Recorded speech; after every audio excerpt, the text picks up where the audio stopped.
My name's Cory. Welcome to my talk. This is the Great Illustrated Classics, a text analysis of Moby Dick. That's a mouthful, and so I usually just refer to it as the whale. In this talk, I'm going to take this abridged version of Moby Dick from my childhood that I love and compare it to the original version, which I failed to finish in college. We're going to use counting, and I'm going to try and measure the difficulty of different types of text. And then I'm going to pull out the machine learning tool and see if I can't figure out some more stuff. But to get this all kicked off so we're on the same page, I'm going to give you a very brief overview of what happens in Moby Dick. Okay. So it is the 19th century, and sperm oil lights the world. It is the fuel that lights the world. There's this guy, Ahab, and he's a whaler. He's the captain of a ship, and he has this interaction with an albino whale, Moby Dick, and Moby Dick bites off his leg. The book starts with Ishmael joining the crew of this boat, the Pequod, with Ahab. And Ahab is in the midst of losing his mind in his quest for vengeance. And they go out on the ocean, and there are these 4 different whaling boats. And they sail about, and they find some whales, and they deploy the whaling boats, and then they capture the whales. And I'm not going to include the pictures where they render the whales, but basically, they're doing their thing. And then they find Moby Dick. And Moby Dick is unimpressed. And then Moby Dick destroys the entire ship. And the only survivor is Ishmael. Everyone else dies. So that's like a really terse example, or a really terse run-through of what I think most scholars would agree is a very nuanced piece of literature. But now I want to kind of try and give you a feel for like the differences that made this adaptation, right? So I did some counting. The abridged version has 18 chapters, and the original has 135. There are 13 times more words in the original Moby Dick. They've essentially cut out 92% of the book to make this abridged version. The average sentence is over twice as long, and if you accept that the average adult reading speed is 265 words per minute, then it would take like a breezy hour to finish the abridged version, and it's supposed to take 13 hours to finish the original. But that seems really optimistic to me. I once saw a flyer where they had a marathon reading of Moby Dick, and they said it was going to take 24 hours, but that was reading out loud. So I think probably somewhere in between 13 and 24. And in the abridged version, there's 122 full-page illustrations, and in the original, not as much. So the next thing I wanted to try to understand, like, how much more difficult is it to read these books? And so I found these things called reading indexes. And what reading indexes do is they take some statistics about the book, and then they map it to a grade in the American grade school system, which I think is really similar to here in Canada. And this right here is the gold standard. This is the Fleisch-Kincaid reading age. It's a very simple algorithm. It takes the average sentence length and the average syllables per word and uses these magic numbers, and then you get a number between 1 and like 15. And when I ran this algorithm on the text, I found that the abridged version came out to 3rd grade, and the original was for 9th. So that's like 8 or 9-year-olds for the abridged, 13, 14-year-olds for the original. But when I tried to implement this algorithm, I ran into a problem. How do you count syllables? Like, they're very complicated. And so the way I did it was I cheated. I found this great library called CMU Dict. It stands for the Carnegie Mellon University Pronunciation Dictionary. And it's essentially a hash map. It has all these great words in it, and it links them to a list. And you don't have to understand like the pronunciation part, but basically, whenever there's a syllable, there's an integer. And so all you have to do is count the integers. And this is 100% accurate for all the words that are in the list. And I don't know how they made this. I assume they lured a bunch of linguist, like doctoral students into a room with free pizza, and then But I'm really grateful because my backup method is a regex that I skimmed off Stack Overflow. And This is pretty simple. It turns out that most syllables are just vowels, but you have to make sure that if there's a run of vowels, then that's going to be a syllable. So this matches on a run of vowels and any number of E's that might or might not come after the vowels. The second part is more complicated. I'm not going to get into it, but basically it's a bunch of edge cases for silent E's, words like slate or lovely. And there's another readability index that I used. This one is for people who don't know about the linguists. This one just uses the average word length. It just uses letters per word. Experts disagree about how accurate this is, but in my example where I compared it for the abridged version, it came out mostly the same, like 2.4th grade and like 10th grade, so we're in the same ballpark, and I think that these were a pretty good measure of the difficulty. So moving on, if we want to use, what I wanted to do is I wanted to try and understand how the characters and the places and the things changed in the adaptation. And so I needed to be able to identify proper nouns. And this is where I use the machine learning. I found a library called Spaceys. It does parts of speech tagging with this method called average perceptron, which is a really cool phrase. And basically, it's a supervised learning problem. I'm not going to get too much into the details, but it allows you to identify the parts of speech of a sentence. So here's a sentence from the book. This is from the abridged book. It's called Queequeg Spears the Beefsteak. And this visualization is something that Spaceys comes with. It's called Displacy. And it allows us to identify Queequeg as a proper noun and the beefsteak as a common noun. And so that's mostly what I used it for. Now this is a scatter plot, and on the right I have identified a list using this average perceptron method of all the most significant proper nouns in the two books.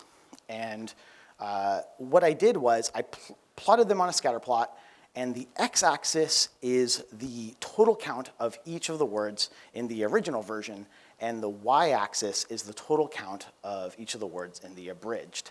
Now because the original is so much larger, we would expect that all these points would be above this line. This line here that I've also helpfully put in and forgot to mention is the identity line. It's the function y equals x. So if a point is on this line, it means it has the same amount of mentions in one book as it does in the other. And so when I took this list, I really excitedly came and showed it to my partner. And I said, look at this amazing list of proper nouns. And she took one look at it, and she's like, oh, honey, those aren't proper nouns. And she's right. Like, sperm and right are not proper nouns. And when I looked into it, I realized Greenland looks like a proper noun, but they're not referencing the island. And something that my biologist girlfriend recognized way before I did was that all three of these words are whales. They're species of whales. And so why was Spaceys thinking that these species of whales were proper nouns? And it turns out that in the 18th and 19th century, it was really popular for some authors to just capitalize any word that they felt they wanted to make important or like better emphasize. And the version of Moby Dick that I pulled from the Gutenberg library like follows this style. And so Spaceys like got confused. And this is not Spaceys' fault, because you can train Spaceys on anything, any corpus of text you want to train or label. But I was using a pre-built model that was made of articles and comments from the internet. So Spaceys didn't understand, so I forgive Spaceys for not understanding like hip capitalization fads from the 1850s. Going back to this overall graph, there's some really interesting behavior in this very like kind of section here. I'm going to get rid of the whales, and we're going to zoom in. That's what the dotted lines indicate. And when I zoom in, you see some more interesting behavior. Because this is plotted, whenever a word ends up on an axis, that means that it only showed up in one book and not the other. And so on the x-axis, that's the abridged version, and we can see that no major characters were invented or created. But on the y-axis, we have 3 different characters that were in the original significantly with dozens of mentions, but are not mentioned even once in the abridged. And so I wanted to look into these characters. And so what I did was I created a histogram, my favorite graph. And this is Jonah. And What I did was the y-axis is once again the abridged count, or the account in the original book, because that's the only one he's in. And what I did was I collected those. I grouped on the chapters of the original book, and so that's why there's 135 of them. And then so each of the bars here is a bin where that's all the counts in that chapter. And you can see on chapter 9, Jonah gets this huge spike. And when I kind of like skimmed into chapter 9 of the book, I realized that Jonah is not a member of the crew. He's not a person. He's the biblical Jonah. Chapter 9 is a whole sermon where they talk about Jonah and the whale from the Bible. And so, and all these other references are just linking back to that sermon because, there's a big whale and it's trying to eat you, and it just seems relevant. The next character is Bildad. Bildad is also very interesting because he's only in the first part of the book. This is before they even get on the boat. And it turns out that Bildad in the original is one of 3 owners of the whaling ship Pequod. So there's Bildad, there's another guy, Peleg, and Ahab. And Peleg and Ahab make it, but Bildad doesn't. And I think it's just because he's never mentioned after chapter 22, and when the adapter wanted to was trying to figure out what to cut, it's just, I'll just take anything significant and put this into Peleg, right? Peleg is a silent partner. He doesn't go out on the voyage. He just chills on land and waits for the whale money to come in. And so Bildad was one of those as well, but they cut him out. The final missing character that I found was Pip. Pip is an African-American kitchen boy, and he's really notable. He gets all these mentions in the end, and the reason is because due to some whale-inflicted injuries, he gets put onto one of the whaling boats, and he decides that a smart move is to jump off the boats, here, here, and here, in terror whenever they get close to Moby Dick. And at first, they're like, we gotta go save Pip, and then in the end, they have other problems, so, poor Pip. He didn't make it. Okay, going back to this big graph, so we've gotten rid of all the characters that only show up in the one book. Now I wanted to look at characters that were shared between the 2 stories. And when a character is on this line, or the position of the characters, the way they're plotted, kind of gives us hints about how they were transferred. So first we're going to look at Moby. This is Moby. I just cut out the Dick one because this is just Moby. This is the whale, and he's really close to the line, and that kind of implies that when he was transferred, a lot of what he did made it into the adaptation.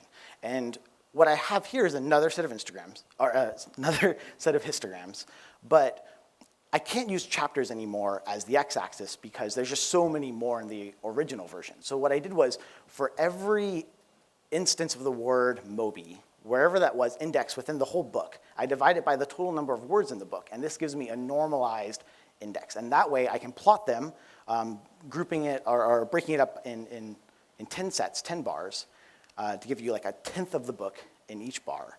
And then we can look at it over time. And what we see is that Moby is remarkably similar between the 2 books. He gets introduced about a fifth of the way through. There's this big hubbub as you kind of realize that Ahab seriously wants to get Moby, and then there's a bunch of whaling stuff like in the middle where they sail about and they don't see him, and then they find him, and then there's a big finale. So moving on, we're going to look at some more characters. This is Queequeg. Queequeg is also interesting. He's a Pacific Islander and a skilled harpooner, and his big deal is that he meets Ishmael before they get on the boat. Ishmael wants to be a whaler, but he has no experience doing any kind of the whaling. And he meets Queequeg on land beforehand. They have kind of like a strange bromance. There's a lot of things written about it. But he is the source of most of the whaling knowledge for Ishmael in the beginning of the book. And then once they get on the ship, Ishmael kind of gets it from other places. He falls off. So you can see that in both books. One of the things that gets transferred into the abridged version, you see the spike kind of later on, is that Queequeg gets sick. And he's so sick that the carpenter prepares for his death by making him a coffin. But then he magically recovers. But the coffin's a really big deal because the coffin is the piece of wreckage that saves Ishmael's life in the end. So this was something that they had to bring over. Now, the parts on the original, the bottom histogram, this is, I saw these two spikes. I wanted to know what these were, so I kind of skimmed in, and I noticed all this harpooning action. Queequeg's like this very skillful harpooner, and Ishmael is on the same boat as him, and so these are like action scenes that got cut, because there's just no time for blow-by-blow action scenes when you're cutting out 92% of the book. Next, we're going to go to Fedallah. Fedallah is this amazing character. He is the only one that's, he's right on the identity line. He's only mentioned 27 times. And I was really surprised by this, because when I reread the abridged version, I thought Fedallah was like this main, he drives the plot. And he's barely mentioned at all in the original version. And the deal with Fedallah is that he is smuggled aboard the ship, and no one knows about him except for Ahab. Ahab smuggles Fedallah and a whole extra crew, and they man the fourth boat. Fedallah is the person that Ahab goes out to hunt Moby with. And Fedallah is this mystic, and he makes this prophecy about Ahab's death. And in like grand literary fashion, the prophecy is full of metaphor, and it makes no sense, and then it's like revealed at the end that like, oh, like now I understand. And then Fedallah dies, then Ahab dies, and then the Pequod gets destroyed, and it's over. Moving on, another character, this is Stubb. Stubb is the most prominently mentioned officer on the boat. So each one of those 4 whaling boats has an officer with them. Stubb is the second mate. And he's also the way he got transferred is also very interesting. He didn't get transferred very much at all. In fact, most of the officers, they're not really mentioned very much in the abridged version. This, on the abridged histogram in the middle, it looks like there's a bit of a spike for him, but this is not about Stubb. This is Stubb just having a conversation about Fedallah.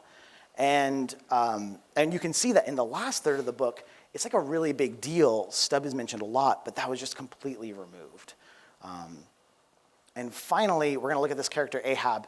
Ahab is just this extreme outlier. If you didn't know that Ahab was like the point of this story, then I think that this graph really makes it clear. And as a result, it's really hard to kind of figure out, like the graph doesn't make too much sense. Like, yeah, he's really important in the abridged version, but clearly they cut out a ton of stuff in the introduction and the finale. And I can't really understand this. Skimming doesn't work anymore, because I'd have to actually read the book in order to understand what is missing here. But yeah, so that's Ahab. And so after like 100-odd hours of like throwing computers at these books, like what did I figure out? I figured out I found a biblical story, 2 missing characters, 3 whales, these 5 trellis histograms, and also I have this regex that matches syllables in my back pocket. Thank you so much. I think this has been like a really nostalgic journey for me, like kind of going to my childhood. And I think that there's just, this project reminds me a lot in the way that I was learning how to read and get interested in literature when I was a kid, and the way that Spaceys as like a library just allows me to take all the academic white papers, the state-of-the-art of machine learning and natural language processing, and put it in my pocket and just go play with it and really get interested in that kind of science and data science. So thank you very much.